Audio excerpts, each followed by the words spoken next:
हाँ भाई, आते रहेंगे बच्चे, पढ़ते रहेंगे। ठीक है, तो अभी तक हमने क्या बात कर ली थी? अभी तक हम इलेक्ट्रोकेमिस्ट्री वाला चैप्टर अपना शुरू कर रहे थे। ठीक है, 2 लेक्चर शायद उसके अंदर हमारे हो चुके हैं।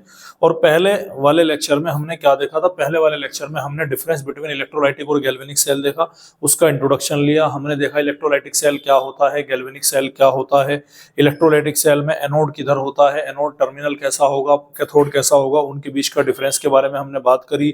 ठीक है, स्टैंडर्ड इलेक्ट्रोड पोटेंशियल के बारे में हमने क्या किया, जिक्र किया। ईएमएफ के बारे में हमने क्या की, बात की। ठीक है, अब हम क्या बताए थे? उसके अलावा 2 फॉर्मूले मैंने आपको बहुत इंपॉर्टेंट याद रखने के लिए बताए थे। पहला था कि हमारा ई नोट ऑफ द सेल, पहला फॉर्मूला क्या होता है भाई? पहला फॉर्मूला हमारा होता है बच्चों ई नोट ऑफ द सेल। पहला फॉर्मूला क्या है हमारा? पहला फॉर्मूला है हमारा ई नोट ऑफ द सेल जो होता है वो क्या होता है? ई नोट ऑफ कौन सा लेना है हमें? कैथोड में से लेना है, माइनस का ई नोट ऑफ एनोड हमको लेकर के चलना है। ई नोट का मतलब क्या है? ये हमारा स्टैंडर्ड रिडक्शन पोटेंशियल है। क्या है बच्चों? ये स्टैंडर्ड रिडक्शन पोटेंशियल के हिसाब से होता है। बेटा गेट सही से बंद करके आया करो, रोज रोज अलग से सब बच्चों को मुझे बोलना पड़ेगा गेट बंद, गेट बंद, गेट बंद। ढंग से भाई, ढंग से। क्या कर रहा तू? ये एटीट्यूड थोड़ा ढीला कर लो, है नहीं? ठीक है भाई, तो क्या है हमारा? ये हमारा स्टैंडर्ड रिडक्शन पोटेंशियल होता है, जिसको हम यहाँ पे क्या करते हैं भाई? जिसको हम यहाँ पे कैलकुलेट करते हैं। समझ में आ रही बात? दूसरा फॉर्मूला हमने देखा था। अच्छा, स्टैंडर्ड का मतलब क्या है? कि जहां पर टेम्परेचर कितना हुआ 298 केल्विन, प्रेशर कितना लेना है 1 atm, और कॉन्सेंट्रेशन कितनी लेनी है भाई? 1 मोलर की लेनी है, तब जाकर के हमारा क्या होगा? ये यहाँ पर होता हुआ नजर आएगा। समझ में आ रही बात? दूसरा, अगर कंडीशन नॉन स्टैंडर्ड है, बोले तो कि इन दोनों में से कोई भी एक है, तो उस कंडीशन में जो हम सेल का ईएमएफ निकालेंगे उसमें ऊपर नोट नहीं लगाएंगे, केवल ईएमएफ ऑफ द सेल लिखेंगे। और जो स्टैंडर्ड वाला होगा E note of the cell minus का क्या लेंगे हम? 2.303। क्या लेंगे भैया? 2.303 आरटी अपॉन में क्या है? एनएफ। और यहां पर लिया जाएगा लॉग बेस 10 में क्या वैल्यू लेनी है? क्यू की वैल्यू लेनी है। अगर यही इक्वेशन हम टेम्परेचर 298 केल्विन पर लेकर के रखते हैं तो हमारा सेल का जो ईएमएफ निकल के आएगा वो आता है E note of the cell minus का 2.303 RT, sorry, E note of the cell minus का क्या आएगा? 0.059 डिवाइडेड बाई क्या होगा हमारा? एन होगा, क्योंकि ये आर टी और एफ क्या हो जाएगा? सब यहाँ पर कॉन्स्टेंट हो जाएगा। और लॉग बेस 10 में वैल्यू क्या लेनी है हमको? क्यू की वैल्यू हमको यहाँ पर लेकर के चलनी है। समझ में आ रही बात? जहां पर क्यू कैसे निकाला जाएगा? सर क्यू निकाला जाता है एक्टिव मास, कौन सी साइड का निकाला जाएगा? प्रोडक्ट का, डिवाइडेड बाई क्या लेनी है हमें? कॉन्सेंट्रेशन लेनी है, किस साइड की? रिएक्टेंट की साइड की। तो ये हमें क्यू की वैल्यू निकालने में क्या होगी भाई? मदद होगी। कोई दिक्कत वाली बात है? अरे कोई टेंशन वाली बात है? तो ये तो अभी तक जितना भी हमने कंटेंट पढ़ा उसमें हमारा सबसे मेन पोर्शन क्या था? सबसे मेन पोर्शन यही है जहां से भाई हर साल के करीब क्या आते हैं? जहां से हर साल के करीब क्वेश्चन आते हुए नजर आते हैं। ठीक है बेटा, गेट सही से बंद करते भाई। देख इन्हें पता नहीं क्या दम दम मार दो, इन्हें गेटों को तोड़ दो। ठीक है, अब तो 2-4 नमूने हो रहे हैं बाहर, और वो भी सेम सेम हरकत करेंगे वही। और उन्हें बोल रहा हूँ गेट बंद करने के लिए, धम करेंगे वो भी। ठीक है भाई, तो यहां तक क्या कर लिया था हमने? यहां तक हम देख चुके थे।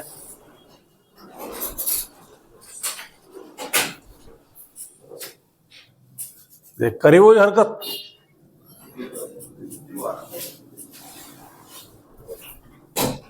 ठेकेदार निकला बढ़िया बेचारा। हाँ तो यार, और यो इसने तो ऐसा मारा बिल्कुल धम जैसे भड़ाक जैसे मारा गेट इसने, और वो पीछे बैठा, ये तोड़ के गिरेंगे यहाँ से गेटों को।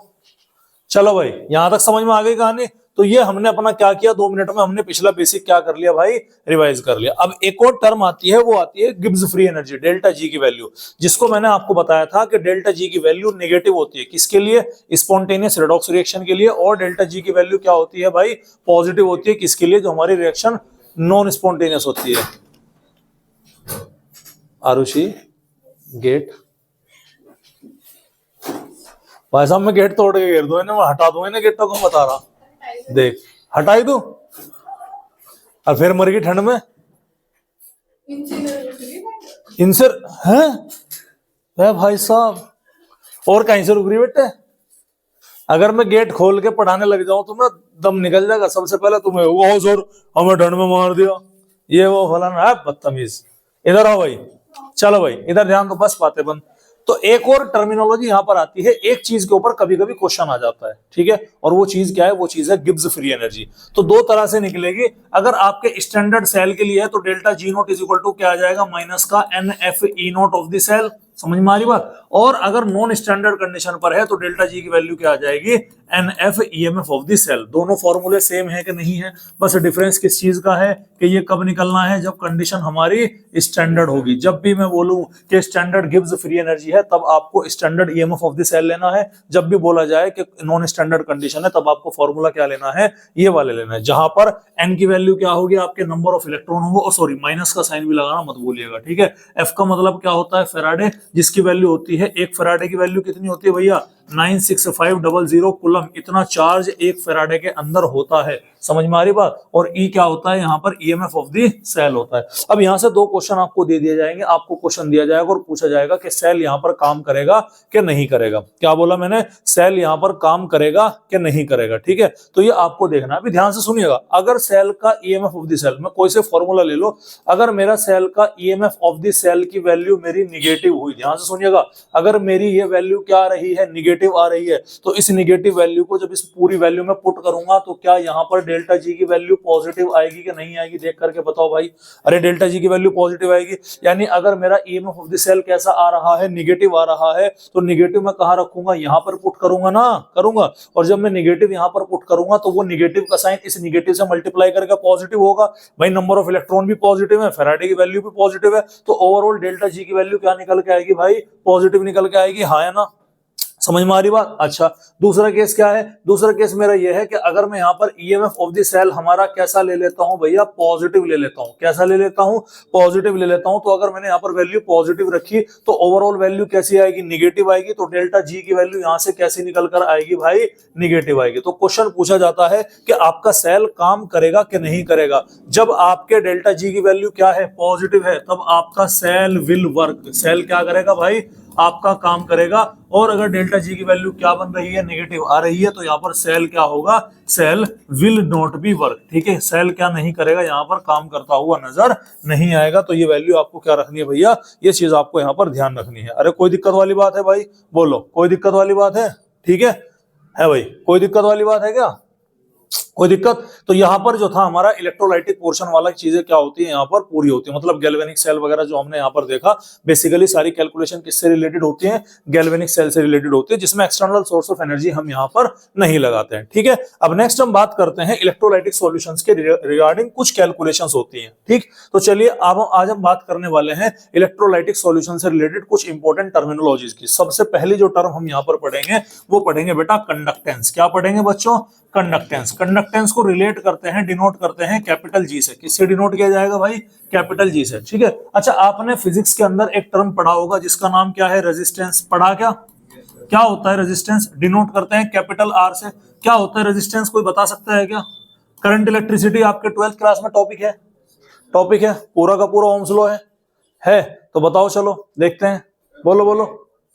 आर का मतलब, रेजिस्टेंस का मतलब क्या होता है, फ्लो ऑफ करंट को अपोज करता है। Very good. तो ये रेजिस्टेंस क्या करता है, रेजिस्टेंस अपोज करता है। It opposes the flow of, it opposes the flow of. यहाँ पर करंट का क्या मतलब होता है, करंट का मतलब होता है इलेक्ट्रॉन का फ्लो होना। समझ में आ रही बात भाई, इलेक्ट्रॉन के फ्लो होने को तो करंट बोला गया था। याद करो, डैनियल सेल बनाया था, जिंक से 2 इलेक्ट्रॉन वायर के थ्रू निकल कर कहां पहुंचे थे, कॉपर में, और वो इलेक्ट्रॉन फ्लो हो रहे हैं, उसी को हमने क्या बोला, करंट बोला।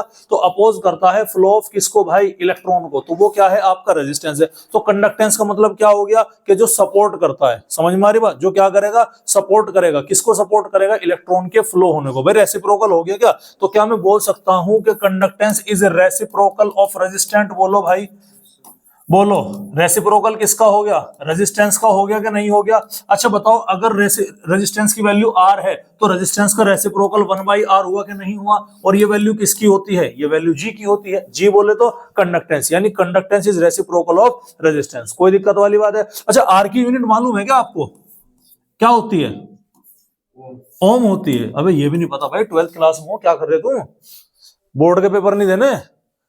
रेजिस्टेंस की यूनिट क्या होती है, ओम होती है।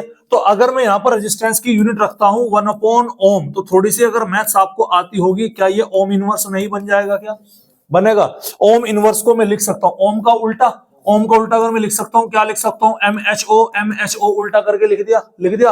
अब एक साइंटिस्ट के और खाज उठी, उसने आगे कहा, कहने लगा आप इसे ओम इनवर्स ना बोलो, क्या बोलो इसे? आप इसे बोलो आप सीमेंस बोलो। क्या बोलो भैया? सीमेंस बोलो। समझ में आ रही बात? तो ये क्या है आपकी, ये यूनिट होती है किसकी भाई? रेजिस्टेंस की होती है। सॉरी, ये आपके कंडक्टेंस के बारे में यहाँ पर बात निकल के आता है। अरे कोई दिक्कत वाली बात है? तो फॉर्मूला क्या बना हमारा? G=1/r। कोई दिक्कत वाली बात है? अच्छा, आपने फॉर्मूला और पढ़ा होगा कि R=ρl/a। पढ़ा क्या? रो क्या होता है भाई, जरा बताना। रेजिस्टिविटी। अरे होगा कि नहीं होगा? रेजिस्टिविटी। हाँ भाई, कोई दिक्कत वाली बात है? अभी इक्वेशन पढ़ गए कि G क्या है? 1/r। क्या मैं r की वैल्यू यहाँ पर पुट कर सकता हूँ? कर ही सकता हूँ। तुम रोक दोगे क्या? तो G क्या हो गया? 1/r की वैल्यू हो गया रो, और L/A में ऐसा का ऐसे ही रख रहा हूं। ध्यान सुनिएगा, L/A। हालांकि होता है ऐसा कि a ऊपर पहुंच जाएगा, लेकिन मैंने L/A क्या रखा? ऐसा का ऐसे ही रखा। ठीक है, ध्यान सुनिएगा। इसको मैं अगर थोड़ा और ओपन करके लिख सकता हूँ, 1/ρ इंटू 1/L/A करके लिख सकता हूँ। हाँ या ना भाई? अलग अलग ही तो किया। आ रही बात समझ में? ध्यान सुनिएगा, रेजिस्टेंस क्या होता है? बोलो भाई, रेजिस्टेंस क्या होता है? भाई साहब इंटी मार दूं सिर्फ आप। क्या रेजिस्टेंस क्या होता है? अभी पढ़ के आए ना, जो अपोज करता है इलेक्ट्रॉन के फ्लो होने को। कॉमन सेंस की बात है। क्या है रेजिस्टेंस आपका? आवाज नहीं आई अब तक मुझे। सारे बोल लो, सारे मिल गए। हाँ भाई, तुम दोनों भाई मंत्री हो गए तो बोलते नहीं। हाँ, क्या होता है? किसे अपोज करता है? मास्टर को है भाई। जो फ्लो ऑफ करंट को क्या करेगा? अपोज करेगा। वो क्या है? रेजिस्टेंस। ध्यान सुनिएगा, अब ये क्या है आपका? अब ये है आपका रेजिस्टिविटी। अगर ये आपका रेजिस्टिविटी है तो 1/ρ क्या आपका रेसिप्रोकल ऑफ रेजिस्टिविटी हुआ कि नहीं हुआ? बताओ भाई। है भाई? बताओ। अरे हाँ ना तो बोल दो। अगर आपका 1/r रेसिप्रोकल ऑफ रेजिस्टेंस है, तो 1/ρ आपका रेसिप्रोकल ऑफ रेजिस्टिविटी हो गया नहीं हो गया? इस रेसिप्रोकल ऑफ रेजिस्टिविटी, भाई रेजिस्टेंस का उल्टा क्या था? कंडक्टेंस। तो रेजिस्टिविटी का उल्टा क्या हो जाएगा? कंडक्टिविटी। तो इसको मैं क्या नाम देता हूं? इसको मैं नाम देता हूं बेटा कंडक्टिविटी का, जिसको डिनोट किया जाएगा कप्पा से। किससे डिनोट किया जाएगा? कप्पा, कटप्पा। आ रही बात समझ? कटप्पा, कटप्पा। कितनों ने पहली बार सुना है कटप्पा वर्ड, कप्पा वर्ड? ईमानदारी से मम्मी कसम है आप लोगों को, किसने पहली बार सुना है कप्पा वर्ड? है क्लास के अंदर है कुछ लोगों के हाथ ऐसे ऐसे अब यहाँ हो जा, कहने लगा यहाँ लगा लो उंगली करके। है कोई बात नहीं, हमारे भी ऐसे करके बहुत खाज हो जाया करती थी। ठीक है, चलो भाई। तो ये क्या है हमारा? कंडक्टेंस हो गया कप्पा। तो कप्पा का फॉर्मूला क्या मैं ले सकता हूँ कि भैया कप्पा = 1/ρ हुआ। हाँ है ना? कोई दिक्कत वाली बात है? कोई दिक्कत नहीं है। अब अभी देखिएगा, कहानी अभी यही नहीं होती पूरी की पूरी। कहानी और क्या है? कहानी ये है कि आपने एक कांस्टेंट देखा जिसका नाम क्या है? L/A। था क्या? अरे था L/A। L4 length, A4 area. अगर ये करंट इलेक्ट्रिसिटी होती तो लेंथ और एरिया किसका मेजर करते हैं? यहाँ पर वायर का। लेकिन यहाँ पर तो वायर है नहीं। समझ में आ रही बात? यहाँ पर क्या लगी हुई है? मेटल के नाम पे इलेक्ट्रोड लगी हुई है। तो लेंथ का मतलब क्या है कि इलेक्ट्रॉन की के बीच की जो लेंथ होती है वो कितनी हमने मेजर कर रखी है। समझ में आ रही बात? और एरिया, क्रॉस सेक्शनल एरिया किसका लिया जाता है भैया? इसका लिया जाता है। तो ये चीजें फिक्स होंगी कि नहीं होंगी? भाई आपने बैटरी में एक तरफ पॉजिटिव टर्मिनल लगाया, एक नेगेटिव लगाया। क्या पानी के कम ज्यादा होने से, बिजली के कम ज्यादा होने से ये रॉड अपनी पोजीशन चेंज कर देंगे क्या? नहीं करने का। तो बेसिकली ये वैल्यू तो कांस्टेंट रहने वाली है ना। तो ये वैल्यू किसकी? इस वैल्यू को L/A को हम बोलते हैं सेल कांस्टेंट। क्या बोलेंगे भाई? L/A को सेल कांस्टेंट, जिसको डिनोट किया जाता है G स्टार से। किससे डिनोट किया जाएगा? G स्टार से। अब कुछ नहीं करना, देखिएगा मेरे पास में ये G का डेरिवेशन निकल के आया था। सिंस हम जानते हैं हमारा क्या आया था? G = 1/ρ इंटू 1 क्या आया था? L/A आया था, निकल गया। 1/ρ को क्या मैं कप्पा बोल सकता हूं? बोल भाई कप्पा। अरे बोल दिया। इंटू में L/A क्या है मेरा? G star. तो मैं इसे 1/G स्टार लिख सकता हूं कि नहीं लिख सकता? ध्यान से देखिएगा। ठीक है, तो अगर मैं यहां से कप्पा का फॉर्मूला निकाल देता हूं तो G इंटू क्या बनेगा भाई? G स्टार बनेगा कि नहीं बनेगा? ये आप देख करके मुझे बताइएगा। अरे बताओ भाई, समझ में आ रही कि नहीं आ रही बात? तो कप्पा क्या है? कप्पा हो गया आपका कंडक्टेंस इंटू ये आपका क्या बन गया? Cell constant. समझ में आ रही बात? तो ये हमारा कप्पा का क्या आ गया? डेरिवेशन आ गया। अभी ध्यान सुनिएगा, मैं इसे और अलग तरीके से कर सकता हूं। देखो अगेन, ये क्या है? ये कप्पा = G इंटू क्या हो गया? G स्टार हो गया। अरे हो गया नहीं हो गया? G स्टार क्या होता है हमारा? Length upon area. अभी ध्यान से सुनना मेरी बात। G स्टार क्या होता है हमारा? लेंथ अपॉन एरिया, ठीक है। लेंथ यहां पर हम कितनी लेने वाले हैं भैया, 1 सेंटीमीटर। एरिया यहां पर कितना लेने वाले हैं हम, 1 सेंटीमीटर स्क्वायर स्टैंडर्ड। ध्यान सुनिएगा, अगर मैं आपसे रेजिस्टिविटी की डेफिनेशन पूछूं तो एक डेफिनेशन छोटी क्लास में आपने पढ़ी होगी कि resistivity is numerically equal to resistance when length is 1 metre and area is 1 metre square. ये पढ़ी छोटी क्लास में। तो सेम डेफिनेशन यहां पर चिपका सकते हैं हम। चिपकाने का ही काम है, सब साइंटिस्टों ने एक दूसरे की कॉपी मार रखी, समझ में आ रही बात। तो चिपकाने की क्या कहानी है। अब मैं आपसे बोलूं कि कप्पा क्या है, कप्पा ये क्या हो गया आपके कंडक्टिविटी, ये क्या हो गया आपके कंडक्टेंस, और ये क्या हो गया आपका सेल कांस्टेंट, और जिसकी वैल्यू क्या है L बाई ए। तो अगर मैं लेंथ की वैल्यू भी 1 और एरिया की वैल्यू भी 1 रखता हूं तो क्या ये 1 हो जाएगी पूरी की पूरी वैल्यू, हाँ या ना। और अगर ये वैल्यू 1 हो गई, क्या कप्पा बराबर जी के हो गया कि नहीं होगा। तो जैसे मैंने बोला कि resistivity is numerically equal to resistance, क्या मैं वैसे ही बोल सकता हूं कि conductivity is numerically equal to conductance. जैसे मैंने बोला कि when length is 1 metre and area is 1 metre square, वैसे ही मैं यहां पर बोल सकता हूं कि conductivity is numerically equal to conductance when length of the electrode, length between electrode is 1 centimetre and area of the electrode is 1 centimetre square. तो ये बात बताओ भाई समझ में आई कि नहीं आई। और आसान मैं आपको करके बता देता हूं कि बेटा ये जो कप्पा है ना, ये आपके जो 1 ml इलेक्ट्रोलाइटिक सॉल्यूशन है ना, क्या बोला भाई मैंने, 1 ml इलेक्ट्रोलाइटिक सॉल्यूशन है ना, उसकी ही कंडक्टेंस को हम क्या बोलते हैं भाई, उसकी ही कंडक्टेंस को हम कप्पा के नाम से जानते हैं, कंडक्टिविटी के नाम से जाना जाएगा। समझ में आ रही बात आपको, क्लियर है। 1 ml कैसे है प्रूव करके दिखाता हूं, डोंट वरी अबाउट इट। अच्छा बताओ, ध्यान सुनिएगा, लेंथ इंटू ए, लेंथ इंटू एरिया, ये क्या वॉल्यूम नहीं होता क्या, अरे होगा नहीं होगा, होगा। लेंथ कितना हमारा यहाँ पर 1 सेंटीमीटर, एरिया कितना है 1 सेंटीमीटर स्क्वायर, तो ये क्या 1 सेंटीमीटर क्यूब नहीं होगा क्या, होगा। 1 सेंटीमीटर क्यूब को क्या मैं 1 सीसी नहीं लिख सकता क्या, लिख सकता हूं। और ये सीसी क्या होता है, ml होता है। तो क्या ये वैल्यू 1 ml आई क्या नहीं आई, बताओ भाई देख लो। इसीलिए तो मैंने बोला कि जो आपका 1 ml इलेक्ट्रोलाइटिक सॉल्यूशन होगा, उसी की कंडक्टेंस को हम क्या बोलेंगे, उसी की कंडक्टेंस को हम बोलेंगे कंडक्टिविटी बोलेंगे। क्या मैं बोल सकता हूं कि कंडक्टिविटी टेक्निकली है तो कंडक्टेंस ही, लेकिन किसकी, किसी खास विलियन की, किसी खास इलेक्ट्रोलाइटिक सॉल्यूशन की, और वो खास क्वांटिटी कितनी है 1 ml है। इसीलिए ध्यान से सुनिएगा, इसीलिए क्या मैं कंडक्टिविटी को स्पेसिफिक कंडक्टेंस के नाम से भी कह सकता हूं क्या भाई, बोलो भाई, अरे कह सकता हूं क्या। कंडक्टिविटी क्या है, कंडक्टेंस है किसकी, स्पेसिफिक सॉल्यूशन की, हाँ या ना, समझ में आ रही बात। इसीलिए इस कंडक्टेंस को हमने क्या नाम दे दिया, स्पेसिफिक कंडक्टेंस का नाम दे दिया। कोई दिक्कत वाली बात है। चलिए अब इनकी यूनिट देखते हैं भाई। जी की यूनिट मैंने आपको बताया, जी की यूनिट क्या होती है मेरी, मोह आएगी, या फिर क्या होगी हमारी ओम इनवर्स, या फिर क्या होगी सीमेंस। आई बात समझ में, तीनों की तीनों पॉसिबल हो सकती है। अच्छा अब कप्पा की वैल्यू निकालो। देखो कप्पा की फॉर्मूला क्या है भैया, जी इंटू जी स्टार, अरे है क्या। अच्छा जी की यूनिट क्या हो गई, सीमेंस मान लो, साइमंस भी बोलते हैं कुछ लोग, इसे सीमेन भी बोलते हैं, तो सीमेंस मान लो। समझ में आ रही बात। जी स्टार की फॉर्मूला क्या होता है, L बाई ए, अरे होगा। लेंथ कितना लेना है सेंटीमीटर में, एरिया किस में लेना है सेंटीमीटर स्क्वायर, सेंटीमीटर से सेंटीमीटर कटा तो सेंटीमीटर इनवर्स हुआ कि नहीं हुआ। तो ओवरऑल वैल्यू कप्पा की क्या आ जाएगी, सीमेन सेंटीमीटर इनवर्स। ये किसकी यूनिट है भैया, ये आपके कप्पा की यूनिट होती है। बोलो भाई यहां तक कहानी समझ में आई कि नहीं है। अब मैं कर देता हूं आपको समराइज, बहुत सारा होच पोच हो गया ना। समरी देखिएगा क्या है, समरी ये है कि G is equal to 1 by R, R is equal to rho L by A, 1 by rho is equal to kappa, kappa into kappa is equal to G into G star, ठीक है। और आपका L by A is equal to क्या आ गया, ये आपका जी star आ गया। अरे यही तो बताया मैंने, 4-5 फॉर्मूला आपको, समझ में आ रही बात। यूनिट हम देखते हैं, इसकी यूनिट क्या हो गई हमारी, सीमेंस हो गई, ठीक है, एस बोलते हैं। आर की यूनिट ओम हो गई, कप्पा की यूनिट क्या हो गई, सीमेंस सेंटीमीटर इनवर्स हो गई, इसकी यूनिट सेंटीमीटर इनवर्स है, ये आपका क्या हो गया सीमेंस हो गया, तो कप्पा की यूनिट सेंटीमीटर सीमेंस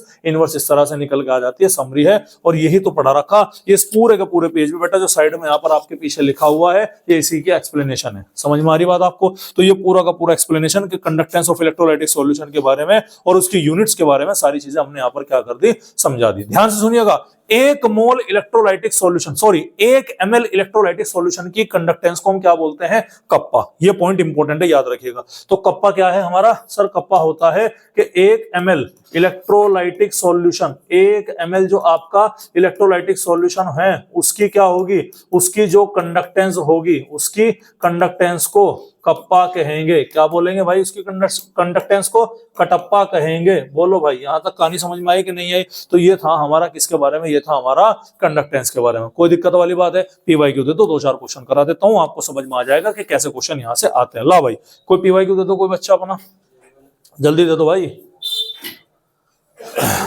स्कूल कौन कौन गया था आज, कौन कौन नहीं गया था? ये जो नहीं वाले बच्चे हैं लेट क्यों आए? अच्छा अच्छा, शुभम सर के यहाँ से आए क्या?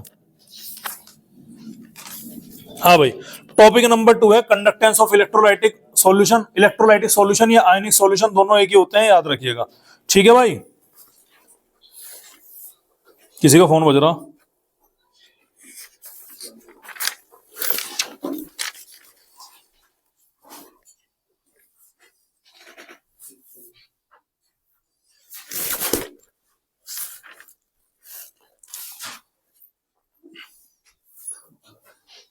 देखो 2021 में क्वेश्चन आया कि define conductivity for the solution of an electrolyte. Conductivity क्या करनी है आपको? इलेक्ट्रोलाइट को एक्सप्लेन करनी। तो क्या है भैया? रेसिप्रोकल ऑफ रेजिस्टिविटी, पहला पॉइंट। फालतू बकवास नहीं लिखनी, टू द पॉइंट आंसर लिखना। Conductivity is reciprocal of resistivity, समझ में आ रही बात? Conductivity is actually the conductance of 1 ml electrolytic solution also known as specific conductance. कहानी खत्म। ठीक है, इतना इजी क्वेश्चन था। आ रही बात समझ में? क्लियर है? कोई ऐसा खास क्वेश्चन यहां पर हमें दिखाई नहीं दे रहा है। ठीक है,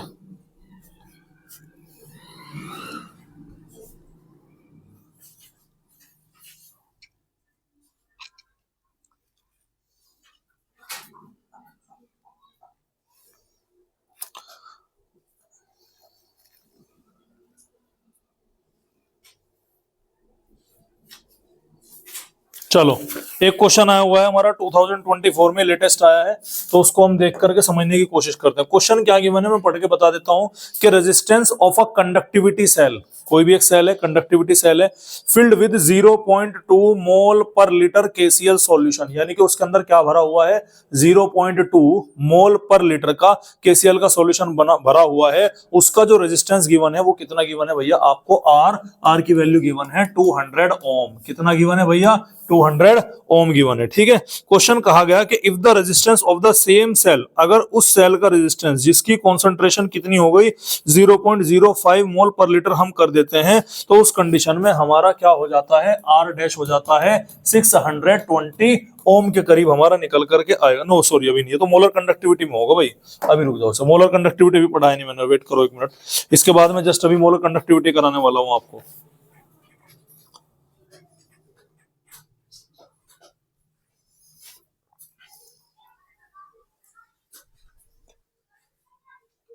अच्छा, एक क्वेश्चन गिवन है, देखिएगा कि एक आपका रेजिस्टेंस है जिसमें जिसकी लेंथ कितनी है, इलेक्ट्रोड की लेंथ कितनी है सेल की? 50 सेंटीमीटर। एरिया कितना है? 0.0625 सेंटीमीटर स्क्वायर। इसके लिए रेजिस्टेंस कितना है? 5 × 10⁻³ ओम। क्या निकालना है आपको? रेजिस्टिविटी निकालनी है। रो की वैल्यू आपको क्या करनी है? निकालनी है। ठीक है, कंडक्टिविटी निकालनी है भाई। एक तो आपको रेजिस्टिविटी निकालनी है और कंडक्टिविटी निकालनी है, कप्पा की वैल्यू आपको निकालनी है। कर लोगे? कर लोगे? कैसे करोगे बताओ? सीधा सीधा फॉर्मूला लग रहा। क्या निकालना तुम्हें?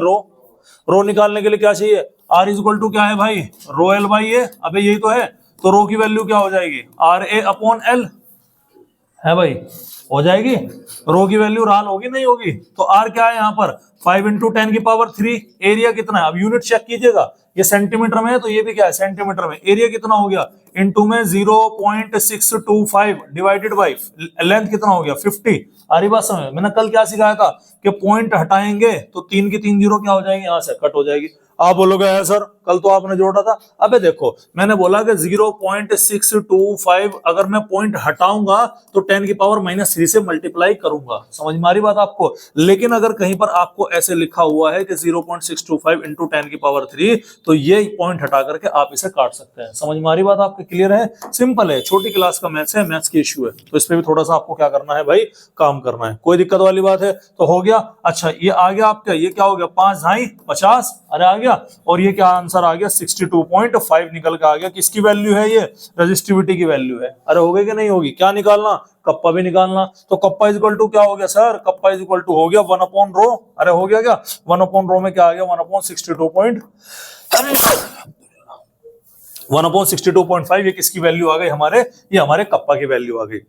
ज्यादा सवाल इसके ऊपर नहीं आते हैं, समझ में आ रही बात? लेकिन फिर भी देख लीजिएगा कि किस तरह से हमको देखने मिलते हैं। आ रही बात समझ में? तो इस तरह से आपको क्या करना है? सवाल करना है। लेट मी चेक के एक आध सवाल हो रहेगा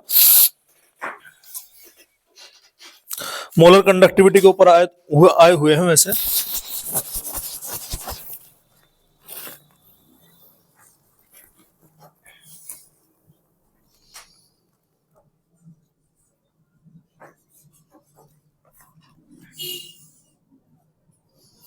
चलो भाई ठीक है, समझ में आ गई बात। चलिए अगला टॉपिक है हमारा मोलर कंडक्टिविटी। अगला टॉपिक क्या है भाई? Molar conductivity. तो देखिएगा, 1 ml इलेक्ट्रोलाइटिक सॉल्यूशन की कंडक्टिविटी को हम क्या बोलेंगे? कप्पा। ठीक है, और अब क्वांटिटी हम 1 ml की बजाय क्या रख देते हैं? 1 मोल। कितना रख देते हैं भाई? 1 मोल रख देंगे। तो उस टाइम पर यानी 1 मोल इलेक्ट्रोलाइटिक सॉल्यूशन की जो हमारी क्या होगी?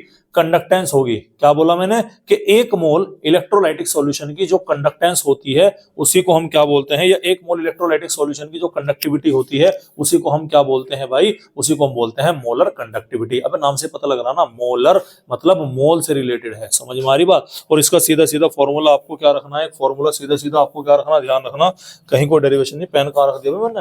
ये रहा। ठीक है, इसका कहीं कोई डेरिवेशन नहीं है, सीधा सीधा फॉर्मूला है। मोलर कंडक्टिविटी को कैप एम से डिनोट करेंगे। समझ में आ रही बात? वेयर एम डिनोट करेगा ये, इनटू में क्या आ जाएगा? Kappa into 1000 divided by capital M. ये फॉर्मूला आपने क्या रखना है भाई? ये फॉर्मूला आपने रटना है। समझ में आ रही बात? क्लियर है? तो एम क्या है? एम है यहाँ पर मोलैरिटी। क्या है भैया? मोलैरिटी। मोलैरिटी का फॉर्मूला क्या है? कि मोल्स पर लीटर। क्या गिवन है भैया? Moles per litre. जो भी क्वेश्चन मैंने बोला था ना उसमें कॉन्सेंट्रेशन गिवन थी कि नहीं थी? तो यहां से दी। अब आपको देखेगा क्वेश्चन कैसे दे सकता है वो। आपको कुछ भी क्वेश्चन दे देगा, अलग अलग मोलैरिटी पे कप्पा की वैल्यू क्या निकलेगी? अलग अलग निकलेगी। फिर उनको आपने क्या करना पड़ेगा? फिर उनको आपने रिलेट करना पड़ेगा। बोलो भाई, यहां तक कहानी समझ में आई कि नहीं आई? तो ये वैल्यू किसकी हमारी? ये वैल्यू हमारी हो गई कैप एम की वैल्यू है, जहां पर ये कैप एम क्या होता है? इसी को हम बोलते हैं मोलर कंडक्टेंस बोलते हैं। और 1 मोल इलेक्ट्रोलाइटिक सॉल्यूशन की जो कंडक्टेंस होता है उसी को हम क्या नाम देते हैं बेटा?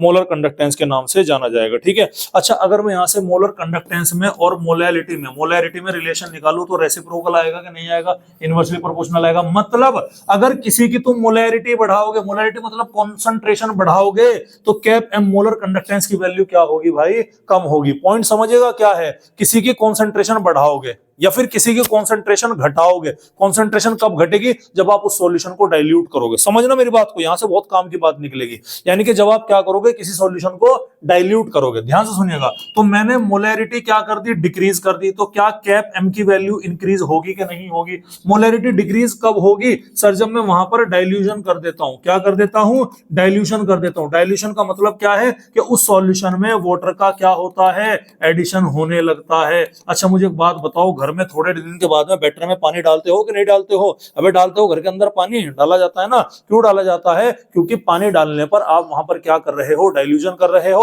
और डाइल्यूशन के होने पर उसकी मोलर कंडक्टेंस बढ़ती है। पानी जब खत्म हो जाता है तो इन्वर्टर डाउन होने स्टार्ट हो जाता है एक लेवल तक। हालांकि तुम बिल्कुल ही दम निकलने तक पानी ना डालो तो अलग मसला है, लेकिन इन्वर्टर का जो लाइफ टाइम है, जो उसकी वैलिडिटी, वो वैलिडिटी बोल सकते हैं, सॉरी क्या बोलते हैं, उसकी जो उसकी लाइफ है, जितना लंबा वो चल रहा है, एक बार में वो वैल्यू अगर घट जाती है तब आप पानी को चेक करते हैं। अरे करते हैं नहीं करते हैं? अब तुमने पानी देखा, पानी की कमी थी, आपने उसके अंदर क्या डाल दिया भाई? आपने उसके अंदर पानी डाल दिया। अब जैसे भैया आपने उसके अंदर पानी डाला तो वो एक चार्ज तो मांगता है, एक चार्जिंग तो मांगेगा ना। एक चार्जिंग के बाद में उसकी जो मतलब बैटर है वो सही काम करने लग जाता है। कारण क्या है सर? जैसे हम डाइल्यूशन करते हैं, पानी को ऐड करेंगे तो क्या होगा? तो मोलर कंडक्टेंस यहाँ पर क्या होगी? इंक्रीज होती हुई चली जाएगी। अब मन में सवाल आता है, कितना पानी? इसका मतलब सब बहुत सारा पानी मिला दो।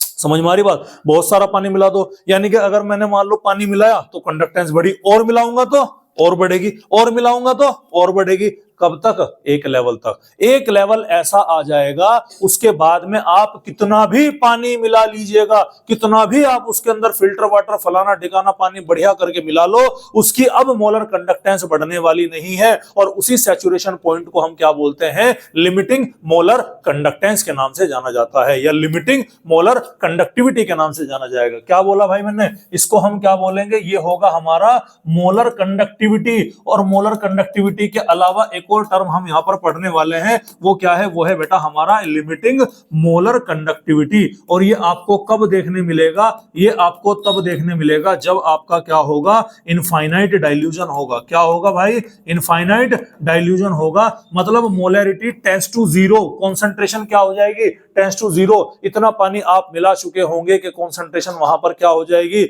लगभग ना के बराबर हो जाएगी। मैं एग्जांपल समझाता हूं। बच्चे सोचते हैं कि इनफाइनाइट पानी का मतलब है जी समुद्र लाकर पलट दो बैटरी के के अंदर ऐसा कुछ नहीं है, ठीक है। ध्यान सुनिएगा, देखो मान लो आपका क्या है, आपने मिलाया 10 ml पानी मिलाया, ठीक है। 10 ml पानी पर जो आपकी कंडक्टेंस है वो कितनी निकल कर आई, 2 आई। ध्यान से देखिएगा, आपने पानी मिलाया अब 15 ml, तो वाटर बढ़ा रहे तो कंडक्टेंस भी बढ़कर कितनी हो गई, 3 ml। आपने बढ़ाया 20 ml, कंडक्टेंस बढ़ के कितनी हो गई, 5 ml। आपने बढ़ाया 25 ml, कंडक्टेंस बढ़ के कितनी होगी भैया आपके, 6 ml। आपने बढ़ाया 30 ml, कंडक्टेंस कितनी होगी भैया, 6 ml। आपने बढ़ाया 40% तो कंडक्टेंस कितनी रह गई, 6 हो गई। आपने बढ़ाया 50 ml, कंडक्टेंस कितनी हो गई, 6 हो गई। आपने बढ़ाया 1000 ml, कंडक्टेंस कितनी रही, 6। कुछ पैटर्न समझ में आया? इसका मतलब सर एक पॉइंट ऐसा था कि जिसके बियॉन्ड तुम कितना भी पानी मिला लो कंडक्टेंस नहीं बढ़ने वाली है, कांस्टेंट रहने वाली है। तो उसी पॉइंट को हमने क्या नाम दिया, लिमिटिंग मोलर कंडक्टिविटी। या फिर उसी पॉइंट को हमने क्या नाम दिया, उसी पॉइंट को हमने नाम दिया इनफाइनाइट डाइल्यूशन का। क्या नाम दिया भाई इसको हमने, इनफाइनाइट डाइल्यूशन का नाम दिया। इंपॉर्टेंट है, याद रखिएगा। समझ में आ रही बात? ये एग्जाम में मत लिख के आना कि भाई ये वो फलाना, ये मैंने समझाने के पर्पज से बताया। बच्चा सोचता है कि इनफाइनाइट डाइल्यूशन का मतलब है बहुत सारा पानी मिला दिया। अबे गधो, ऐसा नहीं होता बहुत सारा पानी मिला दिया। समझ में आ रही बात? उसका मतलब यह है कि एक मैक्सिमम लिमिट में इतना मिलाना है कि जिसके बियॉन्ड अब कंडक्टेंस आपकी बढ़ ही ना सके। तो वो मैक्सिमम डाइल्यूशन को हम क्या बोलते हैं भाई, इनफाइनाइट डाइल्यूशन बोलते हैं। और इस मैक्सिमम इनफाइनाइट डाइल्यूशन पर जो आपकी मोलर कंडक्टेंस निकल कर आएगी उसको हम cap, molar conductance cap M तो है ही है, और इनफाइनाइट के लिए ऊपर क्या लगा देंगे, कैप नॉट एम लगा देंगे। तो ये आपकी क्या होती है, ये आपकी लिमिटिंग मोलर कंडक्टिविटी होती है। समझ में आ रही बात? इस पॉइंट पर भाई क्या हो गया, ओ माय गॉड, यूट्यूब कैसे चल गई है? भूत बात आ गया क्या हमारे इसमें? हाँ भाई ठीक है। तो क्या बोला मैंने, इनफाइनाइट डाइल्यूशन पर सैचुरेशन पॉइंट आया कि नहीं आया? अबे आया के सैचुरेशन पॉइंट, बस वो चीज ध्यान रखना। नोट्स में लिख रखा है मैंने आपके कि नियर सैचुरेशन पॉइंट, यानी कि जब concentration approaches zero, concentration tends to zero. Zero का मतलब ये नहीं कि जीरो हो गई, जीरो का मतलब ये कि वो चेंज नहीं होगी, कांस्टेंट हो गई। जीरो का मतलब क्या है कि वो चेंज हो रही है। जब कंसंट्रेशन अप्रोच टू क्या होती है, जीरो होती है, और वो कब होती है, सैचुरेशन पॉइंट के पास है। तो मोलर कंडक्टिविटी एक मैक्सिमम लिमिटिंग वैल्यू पर पहुंच जाती है, और उसी मोलर कंडक्टिविटी को हम क्या बोलते हैं भैया, कैप नॉट एम के नाम से, यानी कि लिमिटिंग मोलर कंडक्टिविटी के नाम से जाना जाएगा। समझ में आ रही बात आपको? अब यूनिट पे आ जाइएगा भैया। सर हम जानते हैं cap M is equal to kappa into 1000 divided by क्या हो गया, एम हो गया। कप्पा की यूनिट सीमन सेंटीमीटर इनवर्स, हाँ या ना? ध्यान से सुनिएगा। अच्छा, कप्पा की यूनिट क्या हो गई, सीमन सेंटीमीटर इनवर्स। मोलैरिटी की यूनिट क्या हो गई, मोल पर लीटर। तो क्या है, ध्यान दीजिएगा, मोल पर लीटर कहां जाएगा, ऊपर जाएगा। अबे लीटर तो वॉल्यूम है, क्या मैं इसके लीटर की जगह सेंटीमीटर क्यूब नहीं लिख सकता क्या? हाँ भाई, नहीं लिख सकता क्या? है भाई, लिख सकता हूं ना। आ रही बात समझ? तो यहां पर 1 सेंटीमीटर से ये खत्म, तो सीमन सेंटीमीटर स्क्वायर क्या है, पर मोल भी आ सकता है। या फिर आप चाहें तो डायरेक्ट का डायरेक्ट लिख सकते हैं कि सीमन सेंटीमीटर इनवर्स अपॉन में क्या आएगा, मोल पर लीटर आएगा, नहीं आएगा? तो ये क्या लिख सकते हैं आप, ये लिख सकते हैं आपके मोल पर लीटर का भी इनवर्स लिख सकते हैं, और मॉडिफाई करके लिख सकते हैं siemens centimetre inverse, mole inverse, और लास्ट में क्या आ गया आपका, लीटर। ये भी आपकी क्या हो गई भाई, ये भी आपकी यूनिट हो गई, किसकी, मोलर कंडक्टेंस की यूनिट हो जाती है। समझ में आ रही बात? अब इसी लिमिटिंग मोलर कंडक्टेंस को समझाया किसने, एक साइंटिस्ट आया, उसने बताया, कोलराउश ने। क्या नाम था उसका भाई, कोलराउश उसका नाम था। तो कोलराउश ने पता क्या बोला, कोलराउश ने कहा कि जो भी तुम इलेक्ट्रोलाइट ले रहे, बेसिकली वीक इलेक्ट्रोलाइट होता है, लेकिन उसने कहा कि जो भी तुम्हारा इलेक्ट्रोलाइट है, चाहे वो स्ट्रॉन्ग हो चाहे वो क्या हो, वीक हो, ठीक है भाई। मान लो मेरे पास में क्या है, मेरे पास में HCl है, जैसे ही मैं इसे पानी के अंदर डालूंगा तो H पॉजिटिव और Cl नेगेटिव के अंदर टूटेगा कि नहीं टूटेगा?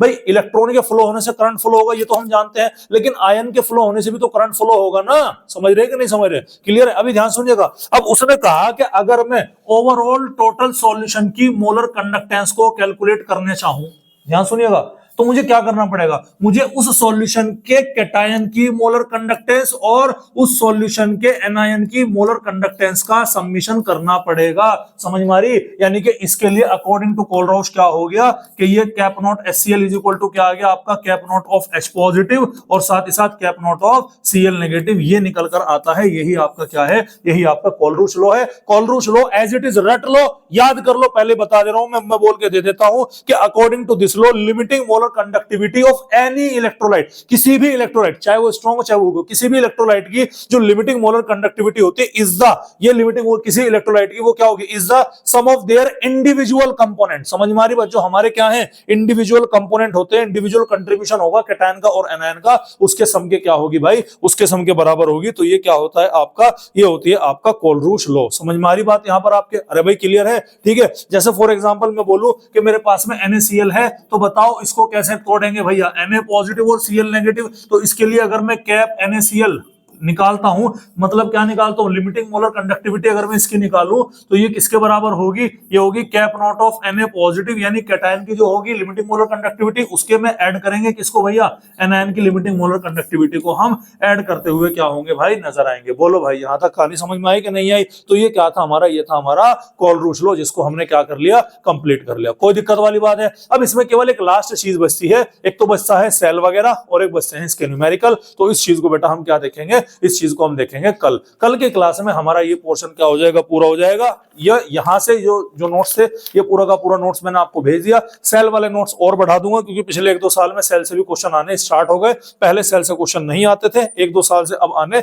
स्टार्ट हो गए। पूछने लगे फ्यूल सेल क्या है, मरकरी सेल क्या होता है, इसके बारे में पूछने लगे। प्राइमरी सेल क्या होता है, लेक्लांसी सेल के बारे में एक आध क्वेश्चन आया हुआ है, ज्यादा कोई नहीं आया। ज्यादातर फ्यूल सेल वगैरह को फोकस में करके पूछते हैं वो, तो उसको मैं क्या कर लेंगे, कल डिस्कस कर लेंगे। कल आपका चैप्टर पॉजिटिवली क्या हो जाएगा, फिनिश अप हो जाएगा। तैयारियां करनी शुरू कर दो। मैं पहले ही बोल रहा हूं, आपने कुछ नहीं करना। 2024 के अंदर जितने भी क्वेश्चन आपको दिखाई पड़ रहे वे सॉल्व करो, 2023 के अंदर सॉल्व करो, और 2022 के अंदर 3 साल के सॉल्व कर लो। आपका काम बहुत आराम से हो जाएगा। 3 साल के क्वेश्चन अच्छे से अगर तुमने समझ के प्रैक्टिस भी कर ली, तो भैया जो बच्चा 0 है उसकी भी क्या हो जाएगा, उसका भी काम अच्छा हो जाएगा। इस बार वाले टेस्ट पे थोड़ा ध्यान दीजिएगा। इस बार वाले टेस्ट को मैं क्या करूंगा, आपका स्कोर घर बताऊंगा, पहले बता रहा हूं, ठीक है। क्लियर है, हाँ। इस चीज के लिए मेंटली पहले प्रिपेयर हो। कभी आप बोलो नहीं सर एक टेस्ट ईयर वो फलाना ठिकाना, यकीन ना तो 11th वालों से पूछ के देख लो, उनके घर पे फोन जा रहे हैं डेली इस टाइम।